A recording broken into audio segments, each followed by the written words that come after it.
artık. Savaşın galibi bendim. Bayraklarınızı dikemeyeceksiniz. Hiç daim köle olmadım. Ben rapimle gazi geldim ardıma şehitlerimi. Gömdüm kendim.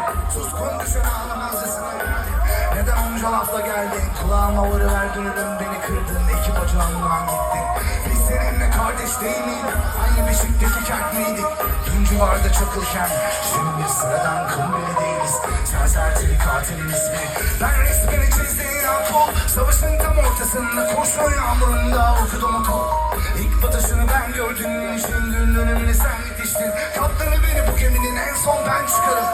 Panik etmeyin, adımı duymayın kaç yazar. Kalbim seneden hemen içten yazar. Şarkım başladı, manzaram aynı. Dinlerken sabahına yapmış diyeceksin. Ben şu an o kadar sıkkın, materyallerimle tıkkın.